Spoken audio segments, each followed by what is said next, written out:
Isang dating artista, siya si Raul Delio, na mas kilala sa screen name na Kapre, napapanood noon sa pelikulang Pilipino. Huling napanood si Kuya Raul sa isang pelikula na Banyo Queen na pinagbibidahan ni Andrew E. na nagpasaya sa libu-libo nating mga kababayan. Nakakalungkot isipin na ito na ang kanyang buhay. May karamdaman at sobrang hirap ng kanyang pinagdaraanan. Hindi po kasi yung pamilya ko, hindi ko na susuportahan yung pangangailangan nila. Dahil sa pamilya mo. Yung bunso ko nga po, hindi ko na po kasama dito sa bahay nila. Dito siya nakatira sa isang paupahan sa Binyan, Laguna. Kung minsan ay napapaisip na lang si Kuya Raul dahil sa hirap ng buhay, hindi sila nakakabayad ng kanilang bahay na inuupahan at hirap siya sa kanilang pang-araw-araw na gastusin. Pinagkukunan, lalo na may pamilya pa ako na umaasa po sa akin. At nalulungkot po ako dahil Napapaisip na lamang ito kung paano niya maitataguyod ang kanyang pamilya. Narito po ang kanyang kwento at panawagan sa mga dati niyang nakatrabaho na mga artista sa pelikulang Pilipino.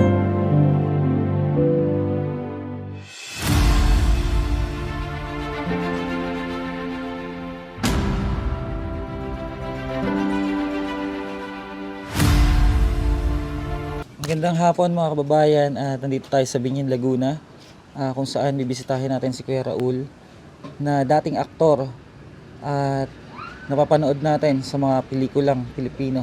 At ngayon po ay matutunghayin po natin kung ano yung buhay niya sa ngayon, at talaga pong nakakaranas sila ng kahirapan ngayon sa buhay dahil sa wala nang sideline or wala nang na pelikula, at nakasama niya dito sila si Andrew E. sa pelikulang Banyo Queen, at bisitahin po natin dito si Kuya Raul. Nandito po tayo sa kanila. Kuya Raul, magandang hapon. Ito si Kuya Raul, ang laki. Pwede pong makapasok? Si Kuya Raul, tara, pasukin natin si Kuya Raul. Magandang hapon, Kuya Raul. Kamusta po ang buhay? ito po. Ay, lagyan natin si Kuya Raul ng lapel. Ang tangkad niyo pala. Opo. Sobrang tangkad ni Kuya Raul, 7'3 po. Ilan po yung height nyo? 7'3 po. 7'3. Tingnan Opo. niyo po mga kababayan, Grabe, hanggang dito niya lang ako. Sa bewang. Ay, Kuya Raul. Sige Opo. po. Ay, opo sir. Opo po tayo. Sige po. Upo kayo, Kuya Raul. Ayan si Kuya Raul. Ayan, kamusta po Kuya Raul ang buhay nyo? Ito po, wala pa tayong hanap buhay. Grabe, tatayo na lang ako kasi pag umupo ako talaga ang liit ko. Wala po kayong hanap buhay ngayon. Opo, medyo... Ano ba yung pinagkakaabalahan nyo dito? wala po, dahil simula po nung nagkasakit ako last year, hindi na pa ako nakapaghanap buhay, lalo na nabatak din po yung aking motor na ginagamit sa paghanap buhay. Nabatak yung motor nyo. Opo. Oo. At kayo po ay napapanood namin dati sa mga pelikula. Opo, ako po yung gumaganap dati ng mga nakapre sa mga pelikula at sa telebisyon. Ako din po yung gumanap na, na Frankenstein sa Pinoy Brother. Opo. Kayo po yon yung sa Pinoy Big Opo, Brother. yung Frankie po na gumanap na Frankenstein. Ano pong huling pelikula na nasamahan nyo, Kuya Raul? Matagal na po, yung huli ko pong pelikula, yung Banyo Queen. Yung Banyo Queen. Opo. Sino-sinong mga artista ang nakasama mo, Kuya Raul? Pinagbibidahan po yun ni Andrew E. saka ni Rita Peralijo at yung nakasama ko po doon sila yung si Bong Navarro. Sila Bong Navarro. Opo. May natatandaan pa po kayo, mga ibang pelikula pa na mga iba't Marami ibang po kilalang naman artista? Marami nakasama lang po ako na mga artista na ganapan po. Gumanap din po ako sa Spirit Warriors, the movie, Spirit Warriors. directed by Chito Ronyo po. Tapos, yung mga iba po, yung Koding Bomba, kay Ronnie Ricketts naman po. Tapos, Buhawi Jack with Monster de Rosario. Saka yung Beeping Agimat with Ramon Bong Revilla Jr. po. Yeah, marami po. Marami. Oo, maraming short roles lang po. Oo, maraming pelikula na nakasama to si Kuya Raul, ano? At Opo. kilala siya bilang Kapre, tama ba Kuya Opo. Raul? Oo, yan ang tawag sa kanya. Madalas po sa Oo. mga teleserye kasi dumadaan pa akong kapre sa mga teleserye. Oo, at Opo. yung pagiging isang buhay artista, Kuya Raul, ay na-miss nyo ba? Ay, sobra po. Sobrang Sobrang namimiss namimiss dahil matagal-tagal na po ako hindi na lumalabas. Kaya medyo nakakamiss na rin po na mag-act sa mga paganap. Sa mga palabas, ano? Opo. Ilang taon na po kayong hindi nakakapagtrabaho bilang isang artista? Matagal na po, sir. Medyo mga ano pa, kasi last movie ko po, yung Banyo Queen, after po nun, yung mga pasulpot-sulpot na lang na ano, yung mga short roles na lang, pang isang araw, dalawang araw.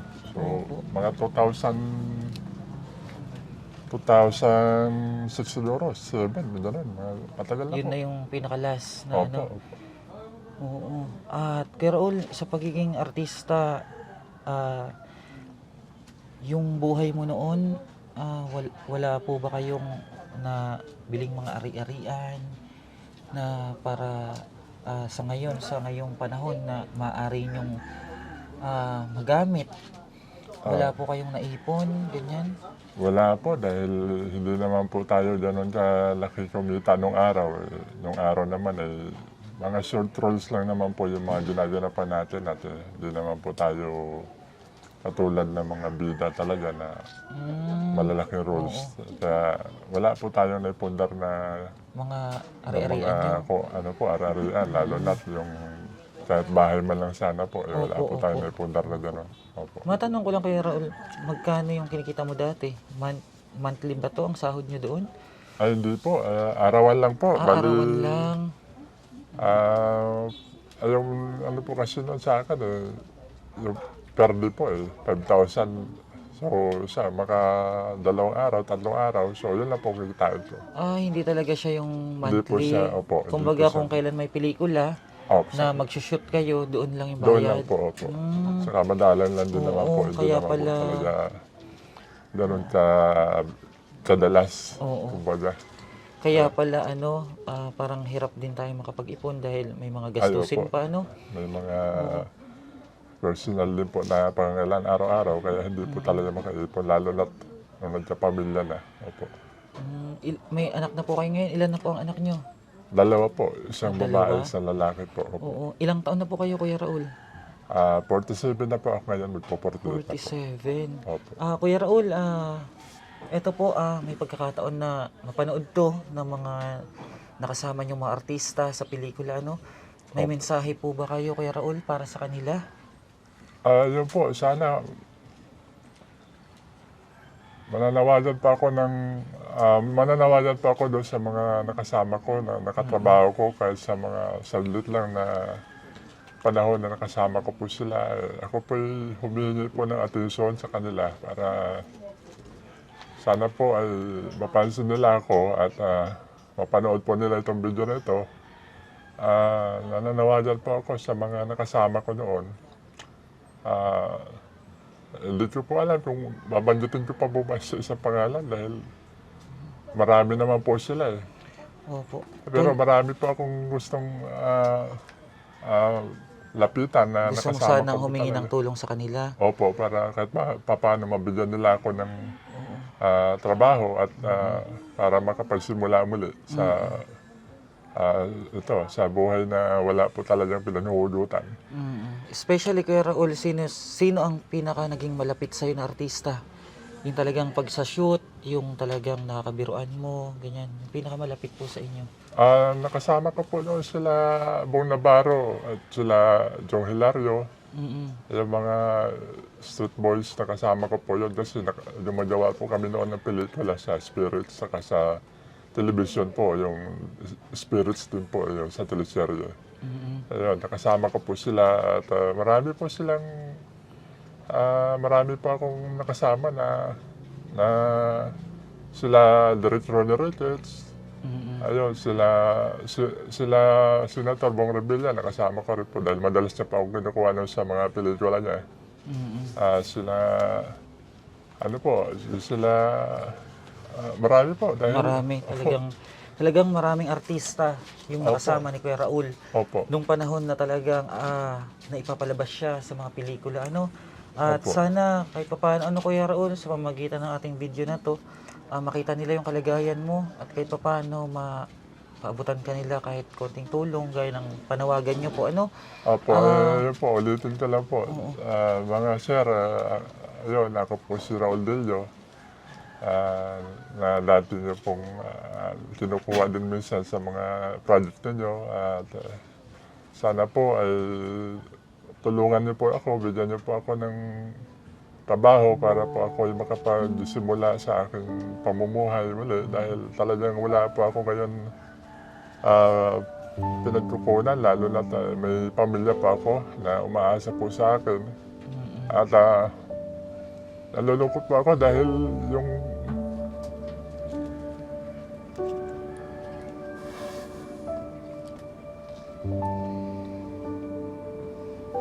Namimiss mo ba sila, Kuya Raul? Yung mga pinagsamahan nyo dati? hindi po kasi yung pamilya ko, hindi ko na susuportahan yung pangangailangan nila. Dahil sa pamilya mo. Yung bunso ko nga po, hindi ko na po kasama dito sa bahay. Bakit po?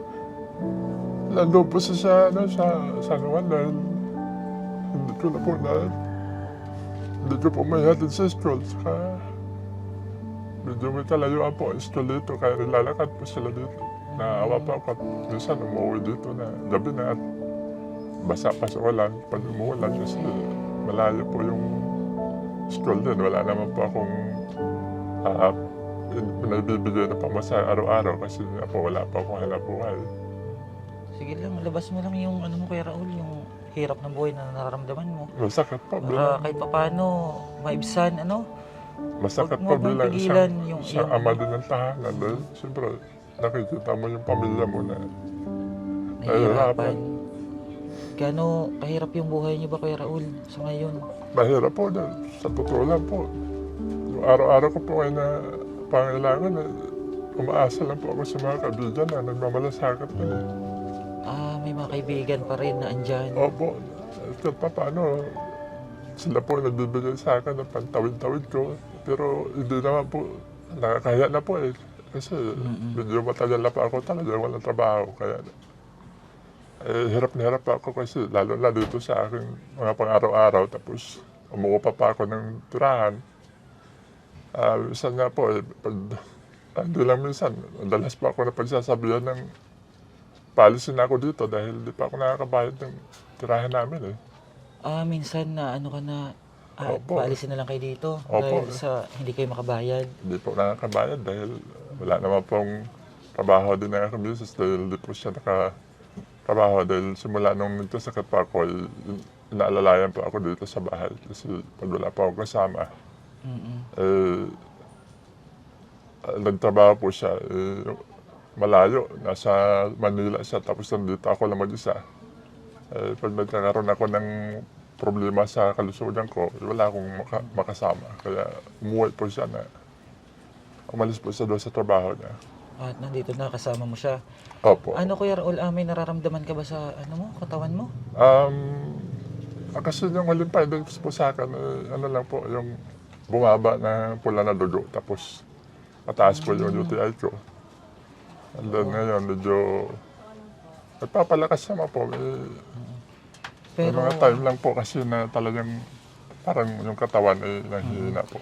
Ano yan, Kuya Raul? Dala din yan ng pag-iisip mo na kung paano mabubuhay yung pamilya mo. Nai-stress ka. Siguro nga po dahil minsan hindi na nga po nakakatulog sa gabi dahil sa dami pong Sa iniisip dami sa niyong pamilya. iniisip. Opo. At sana mapanood to ng kapwa-artista ni Kuya Raul, Opo. na makita niyo po yung kalagayan niya. Opo. Dahil talagang sobrang hirap po ng buhay na pinagdadaanan niya ngayon. At gaya po ng sinabi niya na pinapaalis nga daw po sila dito sa bahay na ito. Dahil nangungupahan lang sila pag wala silang maibayad. Opo. At kay Raul, sa pagiging isang artista, maraming mga kababayan natin na napanood kayo. Opo. At syempre, binigyan mo ng ngiti yung mga mata nila.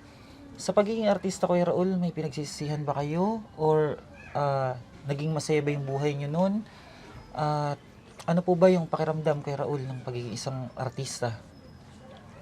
Masaya po, kahit na hindi naman po ganun kalaki ang kinita natin. Pero masaya po dahil unang-una, isang karangalan po bilang isang Pilipino na mapabahagi po sa ating showbiz industry.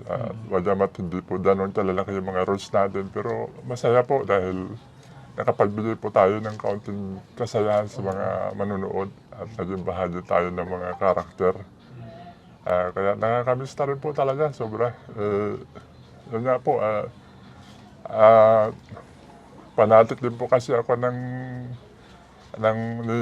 Idol Diretso ko at simula pa po nung... Coco Martin, Opo, simula pa sa probinsyano, talagang pinapanood ko na po siya. malay nyo, mapanood to ni Coco Martin. Ayan, hanggang sa ngayon po, yung Batang Quiapo talaga pong pinapanood ko po yan dito. May maliit po kasi akong TV na pinagtitisan ko panooran. Kaya, ayan, nananawagan din po sana ako kay Idol Diretso Martin. Hello po, Idol, sana po mapansin po ninyo itong video na ito. Ang mensahe ko ito, sana po ay ako po ay isa din sa nangangarap na mapabilang po sa inyong napakagandang programa sa Ang Batang Quiapo po. Talagang idol ko po kayo. Simula pa po sa ang probinsyano. Kaya sana po ay maging bahagi po na inyong programa. At malaking bagay po sa akin kung sakali makabalik pa ako sa showbiz kahit paano ay makapagsimula ako muli sa aking pamumuhay. Para kahit pa paano maibsan yung hirap na pinagdadaanan ni Kuya Raul. Opo. At sana pagkaloob at marinig po ng ating mga kababayan yung hinihingi ni Kuya Raul na tulong sa kanya. Opo. At hindi naman po siya naghahangad ng malaking tulong kumbaga. Opo, At opo. ang gusto niya is pagtrabahuhan pa rin yung blessings na darating sa buhay niya. Opo, kasi gusto ko rin po talaga makapag-ipon para gusto ko po talaga bumili ng sarili kong tricycle para kahit papano may panghugutan po ako dahil napakahirap po talaga pag wala kang dito, lalo na dito sa lugar namin. Pag wala kang service, talagang tsaka mahal po talaga ng pamasahe ngayon. Kaya hirap na hirap po ako minsan. Lalakad nga lang po ako papunta rin sa labasan. Napakalayo nun, Kuya Raul. Malayo po. Pero, Minsan, Kuya Raul, dumadating sa buhay nyo, sa inyong pamilya na halos hindi kayo kumakain? Naranasan nyo naman ba yun? Or may... Opo. Talagang may tendency na gano'n po. Talagang kailangan magtiis. Pero huwag lang magutom ang pamilya, lalo na yung mga bata. Oo. Opo. Kayong mag-asawa ang nagsasakripisyo. Opo. Yung kakainin nyo, ibibigay nyo na lang sa mga anak nyo. Opo. Oo, at bilib ako sa iyo, Kuya Raul, kahit gaano kahirap yung buhay, talagang lumalaban ka, Opo. At sana, Kuya Raul, pag dumating yung pagkakataon na makabalik kayo sa inyong trabaho at lumabas uli kayo sa mga telebisyon, sana mas maging maganda pa ang buhay nyo, Sana Sa ngayon, Kuya Raul, bibigay muna kami sa inyo ng konting tulong, ha? Pagdamutan mo na to. Ay, maraming salamat po. Napakalaking bagay po. Oo, yung ibibigay ko, ha? Opo, maraming salamat. Mula to sa ating programa na Bench TV. Ayun. At andyan yung mga kababayan natin na talagang sumusuporta, hindi nag-skip ng ads at talagang pag may nakikita silang mga kababayan natin na talagang ang hirap ng buhay, Opo. sila yung binibigay ni God na way Opo. para maibsan yung kahirapan ng ating Opo, mga opo. kababayan. Kuya Raul, ito sana makatulong to, ha? Ay, maraming salamat, sir. 5,000, Kuya Raul. Maraming ha? salamat, sir. Maraming salamat po. Makakatawid na po ito at yun pa paano. Maraming salamat po sa tumutulong sa inyo pong channel. At sana po mapanood po ninyo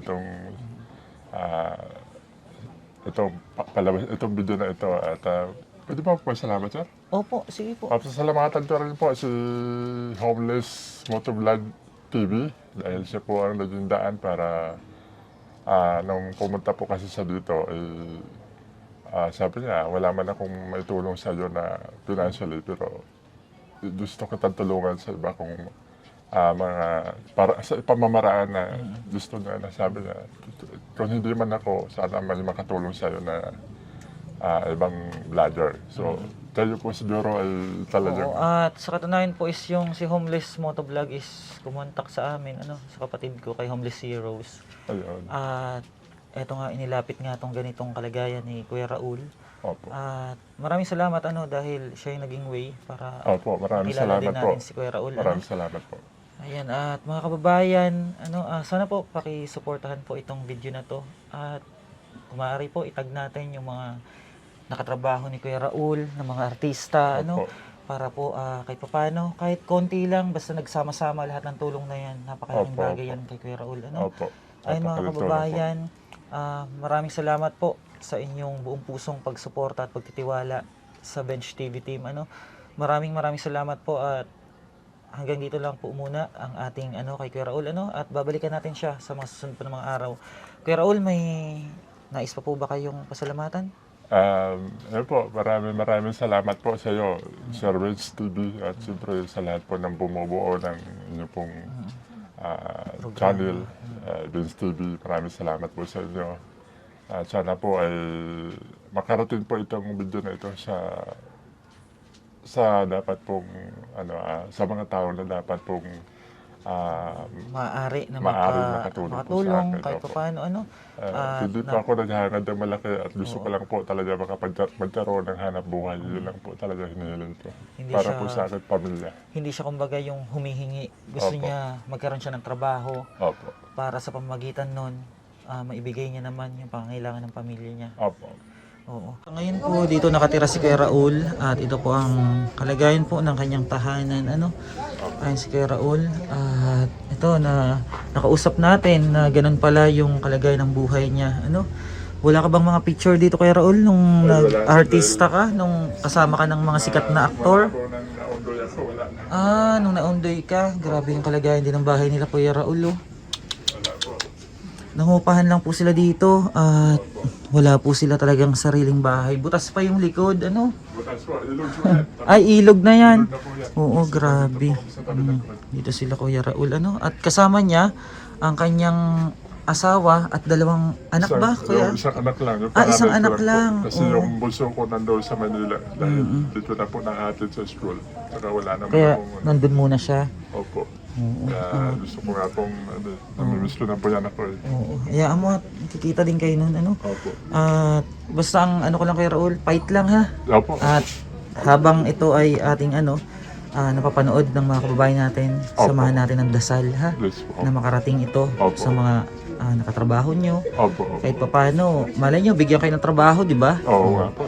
At napakalaking tulong nun, di ba? Opo. Opo. Hindi man tayo naghahangad ng tulong na talagang tutulungan tayo. Pero Opo. pag may tumulong sa atin, gawin din natin na tulungan din natin yung sarili natin Opo. Opo. para malampasan natin yung Opo. hamon ng buhay. Opo. Ay mga kabayan, sa muli, ito ang kwento ng buhay ni Kuya Raul. Maraming salamat po and God bless.